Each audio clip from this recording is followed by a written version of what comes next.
Hi guys, welcome to my YouTube channel. आज के इस सेशन में हम महत्तम समापवर्तक और लघुत्तम समापवर्तक के बारे में पढ़ेंगे। महत्तम समापवर्तक यानी हाईएस्ट कॉमन फैक्टर और लघुत्तम समापवर्त लीस्ट कॉमन मल्टीपल। तो सबसे पहले हम देखते हैं कि अपवर्तक या गुणनखंड क्या है। तो पहले इसको समझ लेते हैं परिभाषा से पहले। जैसे हम ले लेते हैं संख्या 35। अगर 35 को 1 से भाग दें, 5 से भाग दें, 7 से भाग दें या 35 से ही भाग दें तो शेषफल क्या आएगा? 0 आएगा। यानी वे संख्याएं जो 35 को पूरा पूरा विभाजित करें अर्थात भाग देने पर शेषफल 0 हो, वो सारी संख्याएं 35 की क्या कहलाएंगी? अपवर्तक या गुणनखंड। यानी वे संख्याएं जो दी गई किसी संख्या को पूर्णतः विभाजित करती हैं अपवर्तक अथवा गुणनखंड कहलाती हैं। तो इस प्रकार आप कोई भी संख्या लीजिए। जैसे एक दूसरा एग्जांपल ले लेते हैं 28। ये 28 है। 28 एक तो सबको विभाजित करेगी, इसका एक अपवर्तक या एक गुणनखंड क्या हो गया? 1 हो गया। 28 2 से भी विभाजित हो जाएगी, इसका एक गुणनखंड 2 हो गया। 4 सत्ते 28, 4 हो जाएगा। फिर 7 हो जाएगा। फिर 7 के बाद कितना हो जाएगा? 14 और 1 28। तो इस प्रकार हम देख रहे हैं कि 28 के अपवर्तक या गुणनखंड कौन कौन से हैं? 1 2 4 7 14 और 28। इसी प्रकार और कुछ ले लीजिए। जैसे हम लेते हैं 12। अगर हम 12 ले लें तो इसका एक होगा, फिर 2 छक 12, 3 चौक 12, 4 तिहाई 12, 6 दूनी 12 और ये 12। तो इस प्रकार 12 के अपवर्तक क्या क्या हुए? 1 2 3 4 6 एंड 12। ये 12 के अपवर्तक या गुणनखंड कहलाते हैं। और दूसरा देखते हैं अपवर्त या गुणन। तो जैसे मान लेते हैं एक संख्या लेते हैं आप 8। तो ऊपर वाले में जब अपवर्तक या गुणनखंड था तो आपने इसको विभाजित करने वाली संख्याएं लिया था, लेकिन अब संख्या लेंगे 16 आपका, या 32, 24 भी ले सकते हैं, 24 32। इस प्रकार आप इसमें गुणा करते चले जाइए। 40 डाट डाट, इसकी कोई सीमा नहीं होगी, क्योंकि किसी भी संख्या में बहुत सारी संख्याएं हैं, प्राकृतिक संख्याएं हैं, गुणा करते रहेंगे तो आपको बड़ी से बड़ी संख्या मिलती रहेगी। तो आप ये देखिए, यहां आपने क्या किया था? गुणनखंड लिया था, यानी उससे सारी संख्याएं छोटी थी जो उसको विभाजित कर रही थी। अब की बार आपने क्या किया कि वो सारी संख्याएं जो दी गई किसी संख्या से विभाजित हो जाती हैं संख्या का अपवर्त या गुणन कहलाती हैं। वे संख्याएं जो दी गई किसी संख्या से विभाजित हो जाती हैं संख्या की अपवर्त या गुणन कहलाती हैं। तो इस प्रकार हमने क्या देख लिया? अपवर्तक या गुणनखंड देख लिया, अपवर्त या गुणन देख लिया। तो अब जैसे मान लेते हैं हम एक संख्या लेते हैं 35 और दूसरी लेते हैं 42। तो 35 और 42 ये संख्या लेते हैं तो हम देखते हैं कि वो कौन सी बड़ी से बड़ी संख्या है जो दोनों को विभाजित कर देती है। जैसे हम 7 लेते हैं तो 7 पचे 35, 7 35 को पूरा विभाजित किया, फिर 7 छक 42। 7 से बड़ी ऐसी कोई संख्या नहीं होगी जो दोनों को विभाजित करे। तो इसी 7 को देखिए, जो विभाजित करती है वो क्या है? अपवर्तक है। और चूंकि ये 7 दी गई संख्याओं की सबसे बड़ी विभाजित करने वाली संख्या है, इसीलिए इसे क्या कहते हैं? महत्तम समापवर्तक। महत्तम समापवर्तक यानी वह बड़ी से बड़ी संख्या जो दी गई संख्याओं को विभाजित कर दे। 2 संख्या दी जा सकती हैं, 2 से ज्यादा भी दी जा सकती हैं, 3 4 5, लेकिन कम से कम 2 संख्या होनी चाहिए। जैसे एक और एग्जांपल ले लेते हैं। जैसे ये 28 28 और 42 ले सकते हैं। 28 और 42। तो देखिए 2 से दोनों संख्याएं कट रही हैं। 4 से भी कट जाएगी, देखिए और किससे कट रही है, 7 चौक 28, 7 छक 42, 7 से भी कट रही है और 14 से भी कट जाएगी। यानी आपको वो संख्या लेनी है जो सबसे बड़ी हो और दोनों को विभाजित कर रही हो। तो सबसे बड़ी जो संख्या होगी वो क्या होगी, 14। तो इस प्रकार 28 और 42 का ये 14 क्या होगा, महत्तम समापवर्तक। महत्तम समापवर्तक, वर्तक मतलब अपवर्तक विभाजित करने वाला। तो अब हम निकालते कैसे हैं, महत्तम समापवर्तक निकालने के दो विधियां हैं। एक तो आप जैसे ये 28 है तो 28 का आप क्या करिए, गुणनखंड कर लीजिए। तो गुणनखंड कैसे करेंगे, 28 है 2 से भाग दे दीजिए, फिर क्या आएगा 14, फिर 2 से भाग दे दीजिए 7, फिर आएगा क्या 7 1। तो इस प्रकार 28 को आपने क्या कर दिया, 2 गुणे 2 गुणे 2। चूंकि गुणनखंड है इसलिए आपस में गुणा करेंगे तो इसी के बराबर आ जाएगा। ऐसे 42 का कर लीजिए, 42 का जब करेंगे 21, फिर 2 से नहीं कटेगा 3 से 7, फिर 7 से 1 आ गया। तो 42 के केस में ये आ जाएगा 2 गुणे 3 गुणे 7। अब जब हमें मसह निकालना होता है तो मसह के लिए आप क्या करेंगे, आप जैसे 2 संख्याएं हैं तो आप केवल उन्हीं संख्याओं को लेंगे जो दोनों में कॉमन हो। तो दोनों में क्या कॉमन है, एक 2 है और एक 7, और यही बराबर क्या हो गया 14।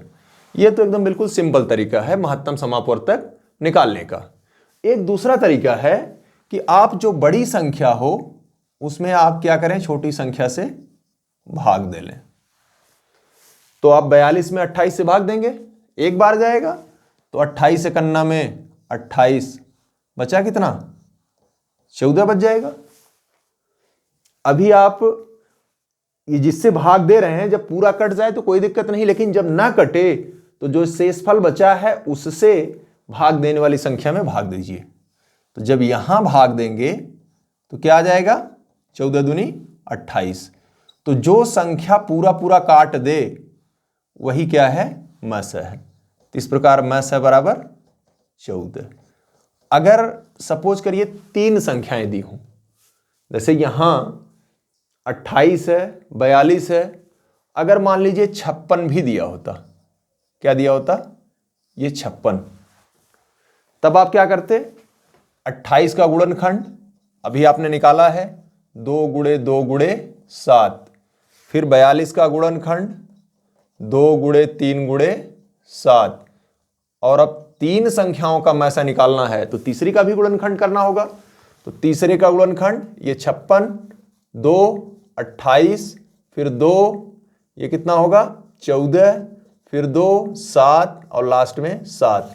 तो 3 बार 2 का गुणा, 3 बार 2 का गुणा, फिर 7।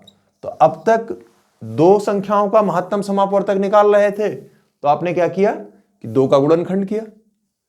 अब 3 संख्याओं का महत्तम समापवर्तक निकाले हैं तो तीनों का गुणनखंड किया, और आप वही संख्या लिखेंगे जो तीनों में कॉमन हो। 1 2 तीनों में कॉमन है और 1 7 तीनों में कॉमन है। तो मसह बराबर 2 गुणे 7 बराबर 14। तो उम्मीद करते हैं कि ये जो सिंपल तरीका आपके समझ में आया होगा। और अगर 3 संख्याओं का मसह आपको ज्ञात करना हो तो आप क्या करिएगा कि पहले 2 छोटी संख्याएं ले लीजिए। 2 छोटी संख्याएं ले लीजिए। तो 2 छोटी संख्याएं जब आपने लिया तो आप पहले निकाल चुके हैं, 14 आया है। अगर आप देखिए कि इससे आप तीसरी बड़ी संख्या में भाग दे दीजिए तो 14 चौका 56, तो ये क्या हो जाएगा, मसह यही हो जाएगा, 14 ही हो जाएगा। ठीक है। अगर नहीं भाग होता, जितना शेष बचता उससे फिर 14 में भाग देते, अगर कट जाता जो शेष होता वो मसह होता। तो उम्मीद करते हैं कि मसह निकालने का ये जो दोनों तरीके हैं, स्पेशली ये बहुत इजी है, आपको भाग दे करके 1 या 2 स्टेप में निकालना आसान होगा आपके लिए। तो इसके पहले हमने देखा था कि ये 28 और 42 का महत्तम समापवर्तक, चूंकि ये अपवर्तक जो है वो संख्याओं को विभाजित करता है, तो वो बड़ी से बड़ी संख्या जो दोनों संख्याओं को विभाजित कर रहा था उसे हमने क्या कहा था? महत्तम समापवर्तक। लेकिन यहां समापवर्त, तो अपवर्त क्या है? जो विभाजित होता है, यानी अपवर्त जो होता है वो दी गई संख्या के बराबर या उससे बड़ी होती है, और महत्तम जो अपवर्तक होता है वो दी गई संख्या के बराबर या उससे छोटी होती है। तो 28 और 42 दो संख्याएं दी गई हैं। तो जो लघुत्तम समापवर्त की परिभाषा है कि वह छोटी से छोटी संख्या, वह छोटी से छोटी संख्या जो दी गई संख्याओं से विभाजित हो जाए, लघुत्तम समापवर्त कहलाती है। यानी एक कोई तीसरी संख्या जो 28 से भी विभाजित हो जाए और 42 से भी विभाजित हो जाए, उसे हम क्या कहेंगे?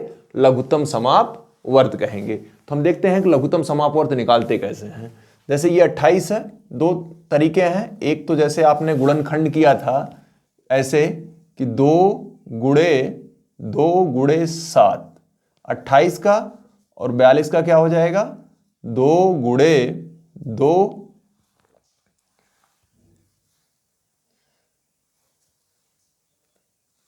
आपका 42 का कितना आया था?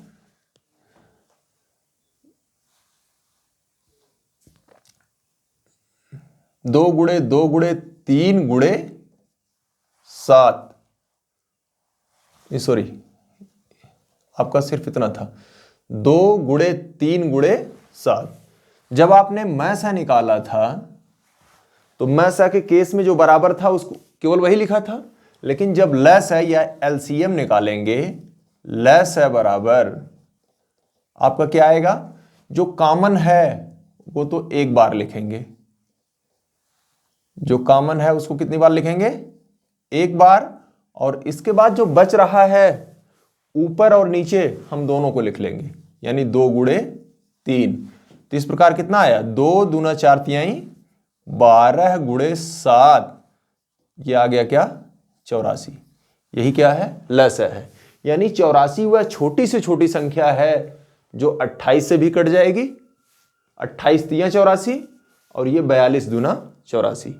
तो परिभाषा क्या आई कि वह छोटी से छोटी संख्या जो दी गई संख्याओं से विभाजित हो जाए, लघुत्तम समापवर्त कहलाती है। एक तरीका तो यह है।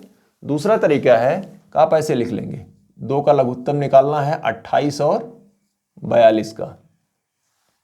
तो आप पहले छोटी छोटी संख्या लेंगे और लेकिन वही संख्याएं लिखेंगे जो या तो दोनों को विभाजित करे या दोनों में से किसी एक को। और शुरुआत कहां से करेंगे? छोटी से छोटी।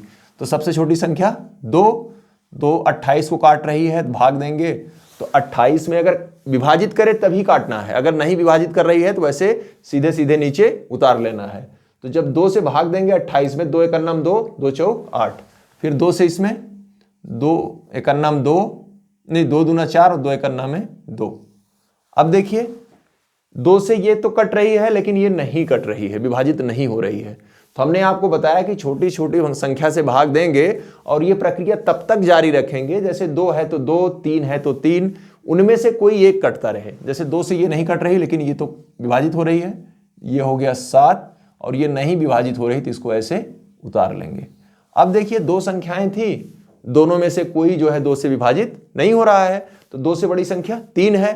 तो क्या देखिए 3 से कोई विभाजित हो रहा है? ये तो नहीं हो रहा, लेकिन 3 सते 21, ये 7 ऐसे उतार लेंगे और ये 3 सते 21। अब देखिए 3 से कोई नहीं कट रहा है, 4 से भी कोई नहीं कट रहा है, 5 से भी नहीं कट रहा है, 6 से भी नहीं कट रहा है, लेकिन 7 से दोनों संख्याएं विभाजित हो रही हैं। और ये प्रक्रिया आप तब तक जारी रखेंगे जब तक एक ना आ जाए। अब फिर क्या करेंगे? यही जो इतना बचा है इसका आपस में क्या कर लेंगे? गुणा। तो लेस है बराबर क्या आया? 2, 2, 3 गुणे 7, तो 2 दूनी 4 तिहाई 12 सते 84। ये आपका क्या आ गया? आंसर। तो आपको जो आसान लगे, एक तो गुणनखंड का तरीका है, गुणनखंड करिए, जो कॉमन हो उसको एक ही बार लिखिए, बाकी जितना बचता है उसका भी गुणन उसको भी लिख लीजिए और लिख करके आपस में गुणा कर दीजिए। या फिर ऐसे लिख लीजिए, आपको बस इतना ध्यान देना है कि जब आप भाग दे रहे हैं तो छोटी संख्या शुरुआत करेंगे, दोनों कट रही है तो दोनों काटिए, और अगर दोनों में से कोई एक कट रही है तब भी काटिए, लेकिन अगर कोई ना कटे तो आप उन संख्याओं को नहीं लेंगे जो किसी संख्या को विभाजित नहीं कर रही है। तो एक एग्जाम्पल और देखते हैं, जैसे आपका है ये 32 और 56, ये दो संख्याएं, एक और ले लेते हैं 70। ये तीन संख्याओं का हमें क्या निकालना है, लसागु निकालना है। तो जब तीन संख्याओं का आप लसागु निकालेंगे तो देखते हैं एक तरीका क्या होगा, पहले 32 लिखेंगे, 32 का गुणनखंड 2 दूना 4 दूनी 6, 4 दूना 8 दूनी 16 दूनी 32। 56 का क्या हो जाएगा, 2 गुणे 2 गुणे 2 गुणे 7। निकालना हो तो आप निकालना चाहें तो ऐसे निकाल लीजिए, 2 से भाग देंगे 28 आएगा, फिर 14 आए,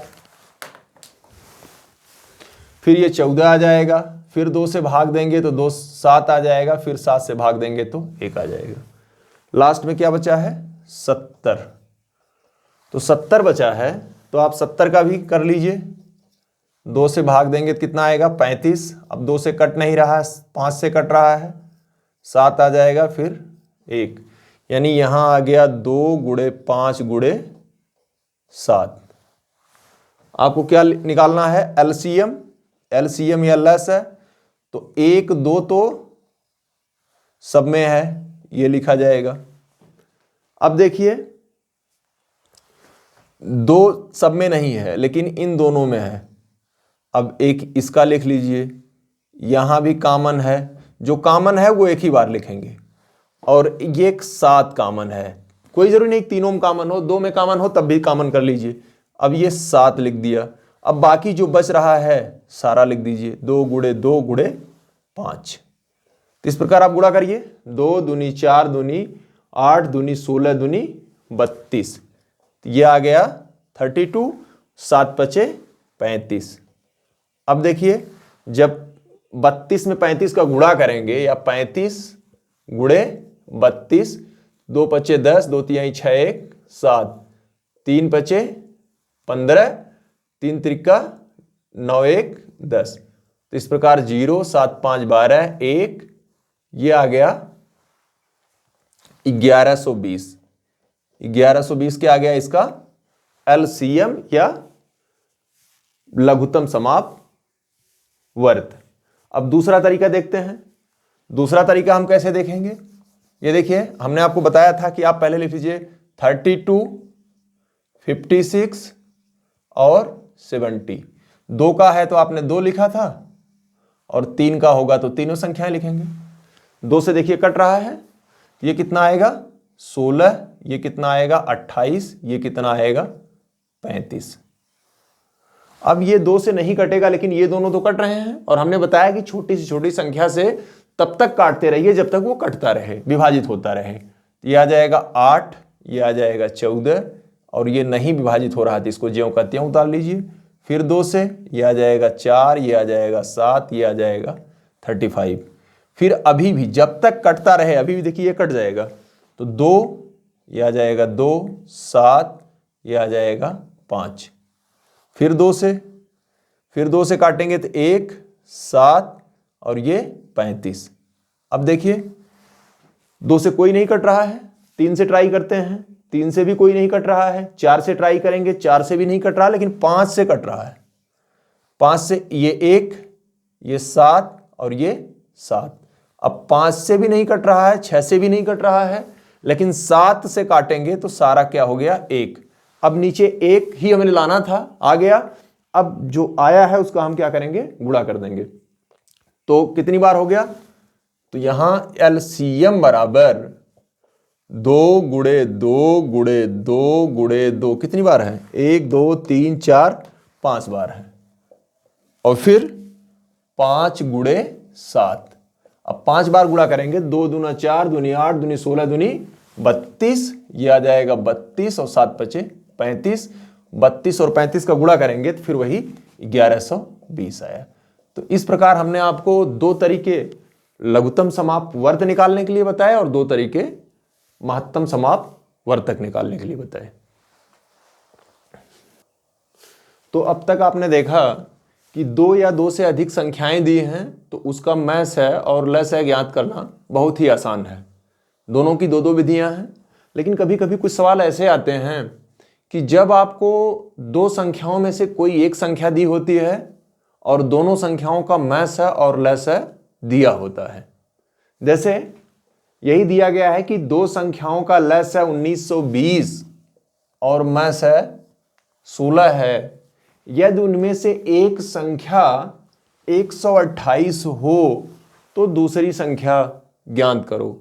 तो इन परिस्थितियों के लिए आप एक चीज जानते रहें कि 2 संख्याओं का गुणनफल उन संख्याओं के मैस है और लस है के गुणनफल के बराबर होता है। यानी एक सूत्र है कि 2 संख्याओं का गुणनफल उनके मैस है और लस है के गुणनफल के बराबर होता है। यानी दोनों संख्याओं का आपस में गुणा कर दें, मैस है और लस है का आपस में गुणा कर दें तो दोनों, क्योंकि एक जो होती है वह अधिकतम बड़ी से बड़ी संख्या होती है जो दोनों को काटती है और दूसरी वह छोटी से छोटी संख्या होती है जो दोनों से विभाजित हो जाती है या कट जाती है। तो इन परिस्थितियों में आप लिख सकते हैं कि प्रथम संख्या, इसको आप याद रखिएगा कि प्रथम संख्या गुणे द्वितीय संख्या, प्रथम संख्या गुणे द्वितीय संख्या बराबर मैस है गुणे लस है। अब आपको देखिए इसमें से इस टाइप के सवाल आपको तभी हल करने होंगे जब मैस है लस है दोनों दिया रहेगा और दोनों में से एक संख्या दी रहेगी। अगर दोनों संख्याएं दी हैं तब तो मैस है और लस है निकालना तो आप जानते ही हैं, तभी सूत्र की कोई जरूरत नहीं है। तो प्रथम संख्या, एक संख्या कितना है 128 और दूसरी संख्या आपको पता नहीं तो आप ऐसे लिख दीजिए द्वितीय संख्या बराबर मैस है कितना है 16 और लस है कितना है 1920।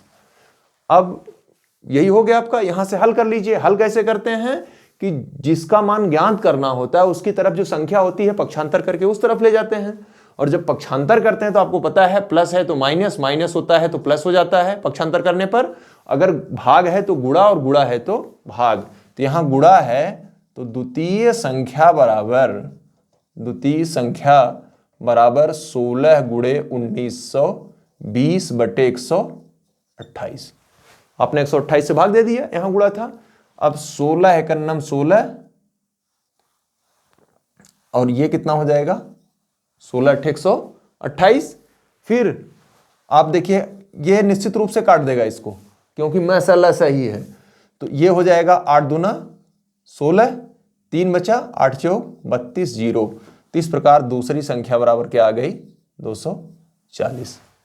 आप 240 और 128 का गुणा करेंगे तो ये 1920 गुणे 16 के गुणनफल के बराबर आएगा, क्योंकि किन्हीं भी 2 संख्याओं का गुणनफल उन संख्याओं के मैस और लस के गुणनफल के बराबर होता है। तो इस प्रकार बहुत सारे सवाल आपको मिलेंगे और परीक्षा में काफी पूछे भी जाते रहे ये सवाल कि 2 संख्याएं हैं, 2 संख्याओं में से कोई एक संख्या देगा, उनका मैस और लस देगा, आपसे सवाल पूछेगा। तो इस पे आप जितने भी सवाल मिलते हैं आप लगातार प्रैक्टिस कीजिएगा। और एक और सवाल देख लेते हैं। तो हम अगला देखते हैं भिन्न का सरलीकरण। तो पहला है 611 बटे 1363। दूसरा हम एक सवाल और देखेंगे 391 बटे 667। वैसे भिन्न के सरलीकरण में हम जानते हैं जैसे ये आपका 12 बटे 16 एक भिन्न है। तो आपको पता है कि अगर कोई भी भिन्न है, अगर उसके अंश और हर में एक ही संख्या से गुणा कर दें या भाग कर दें तो भिन्न के मान में कोई परिवर्तन नहीं होता है। जैसे अगर हम ऊपर 2 का गुणा कर रहे हैं, नीचे भी 2 का गुणा कर रहे हैं, तो ये कितना आ जाएगा 24 बटे 32।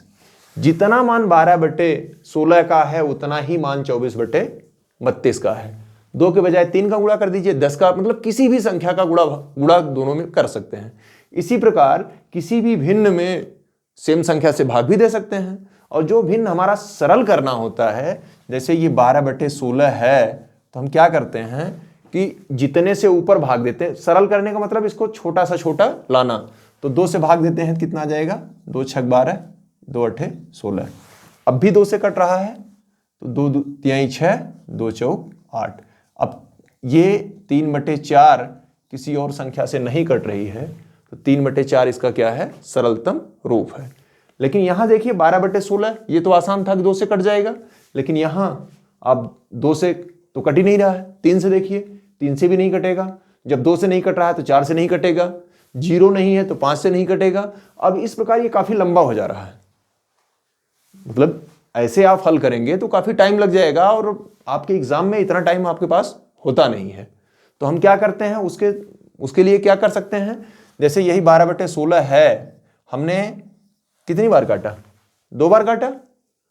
और उससे आसान तरीका है कि आप 12 और 16 का गुणनखंड वो निकाल लें, महत्तम समापवर्तक। 12 करना में 12, ये 4 बचा और ये 4×3 12। तो हमने बताया था कि जो संख्या पूरा पूरा काट दे वही क्या होता है, मैसा होता है। 4 इसका मैसा हो गया।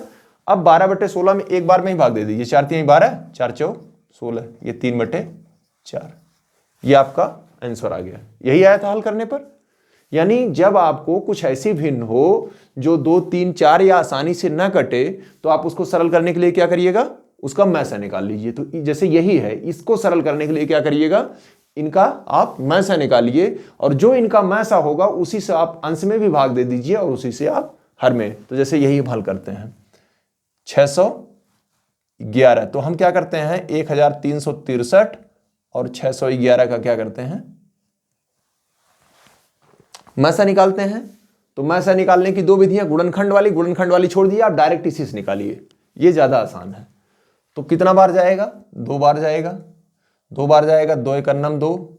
देखिए 2 बार क्यों जाएगा, क्योंकि ये 1300 है और ये 600 है। तो एक बार ले जाएंगे, 600 जाना ज्यादा है, 6 दूनी 1200 ही हो रहा है, तो 2 बार जाएगा, 6 दूनी 12। कितना बच गया, ये बचा 1, ये बचा 4 और ये बचा 1, 141 है। अब 611 जब नहीं कटा, तो आपको पता है कि जब पूरा पूरा नहीं कटा, जो शेष बचता है उसमें जिससे भाग दिए रहते हैं उससे बार देते हैं। तो अब की बार कितना बार जाएगा, देखिए आप 141 का पहाड़ा तो आपको याद नहीं होगा, लेकिन 2 अंक तक का पहाड़ा उम्मीद की जा सकती है कि आपको 20 तक याद होना चाहिए। तो आप एक काम करिए कि 1 अंक इसका ढक लीजिए और 1 अंक इसका ढक लीजिए। अब यहाँ 14 है, यहाँ 61 है, तो 14 चौका 56, 14 पचे 70, तो 4 बार जा रहा है। जैसे अब अगर 3 अंक है तो 1 अंक ढकिए, 4 अंक है तो 2 अंक ढकिए, ये लगभग एक्यूरेट आ जाता है। अब 4 एकन्ना में 4, 4 चौक 16, 4 एकन्ना 4 1 5। अब ये 11 में से 4 गए 7 और ये, और अब क्या होगा 141 से। देखिए 47 का पहाड़ा तो आपको याद नहीं होगा, काम करते हैं ढक लेते हैं, 1 अंक इसका 1 अंक इसका। अब ये 4 और ये 14, तो 4 दूना 8, 4 3 12, 4 चौक 16, 4 पे ज्यादा हो रहा है, तो आप कितनी बार ले जाएंगे 3। तो 3 सते 21 और 3 चौक 12 2 14, तो क्या हुआ काट दिया। तो इस प्रकार 47 ही क्या हो गया, मैसा हो गया। अब 47, तो आप क्या करेंगे 611/1363, चूंकि 47 इनका मैसा है तो जाहिर सी बात है कि दोनों संख्याओं को काटेगा, तो भागे 47 और यहां भी भागे 47। अब आप एक काम करिए कि अब हल करना है तो एक बार 611 में 47 से भाग दे दीजिए। 611 में 47 से भाग देंगे तो कितना बार जाएगा आपका, देख लेते हैं। पहले एक बार जाएगा, 47 एकन्नम 47, ये आ जाएगा 4 और ये आ जाएगा 1, फिर 141 यानी 3, तो ये कट के कितना हो गया 13। और अब 1363 में जो है भाग देते हैं किससे, 47 से। तो 47 से भाग देंगे, 3 बार ले जाएंगे तो 141 आ रहा है, तो यहां 136 ही है, कितना बार जाएगा 2, तो 2 सते 14 और 2 चौक 8 1 9, ये आ जाएगा 2 और ये 4, फिर 423। अब देखिए 1 अंक इसको ढकिए, 1 अंक इसको, तो 10 बार चला जा रहा है, तो 10 बार तो जाता ही नहीं। 9 बार देखेंगे, 9 सते 63, 9 चौक 36 6 42, तो कितना आ गया 29। इस प्रकार इसका सरलतम रूप क्या हो गया 13/29, ये इसका क्या हो गया सरलतम रूप हो गया। अब देखिए 47 से आप भाग दिए अगर आप ऐसे करते 2 से 4 से 6 से 8 से 10 से तो ये काफी लंबा होता, आपका काफी ज्यादा टाइम ले लेता। तो एक सवाल ये हमने देख लिया। एकदम सेम उसी तरह से आप क्या करेंगे, इसमें 391 और 667 दोनों का क्या निकालेंगे, मैसा। मैसा कैसे निकालेंगे, 667 भागे 391 कितना बार जाएगा, एक ही बार जाएगा। क्योंकि देखिए अगर 2 अंक ढकेंगे 2 अंक ढकेंगे तो ये 3 है ये 6 है, तो 3 दूना 6, 2 पे तो ये 6 कट रहा है, लेकिन ये 91 है, इसका 2 गुना करेंगे और यहाँ 67 ही है, 2 बार नहीं जा रहा है, 1 बार जा रहा है, तो 391 ये आ जाएगा 6, ये एक उधार आएगा 16, 9 7 16, अब ये बचा 200, 276, फिर 391, फिर 1 बार जाएगा, फिर ये 276, ये आ जाएगा 5, अब यहाँ 8 बचा है 1, फिर 1, अब फिर क्या 276, 276 फिर 1 बार 115, तो कितना आएगा 1, नहीं ये 2 बार जा रहा है, देखिए ये एक अंक ढकेंगे तो 11 दूना 22, 2 बार चला जाएगा, ये तब क्या होगा 0, 2 पचे 10, 2 एक अन्नम 2 1 3, अब इस प्रकार 2 एक अन्नम में 2, तो ये 6 हो गया और ये 4, 46 आ गया।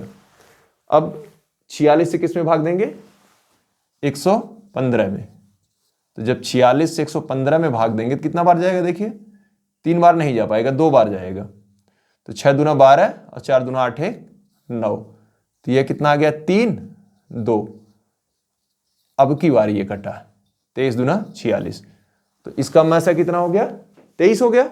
अभी जो मैसा आता है उसी से क्या करेंगे, ऊपर और नीचे भाग देंगे। अब 391 में 23 से भाग दे दीजिएगा और फिर 667 से 67 में कितने से भाग दीजिएगा, 23 से। उम्मीद करते हैं कि यह तो बहुत ईजी है, अब आप निकाल लीजिएगा।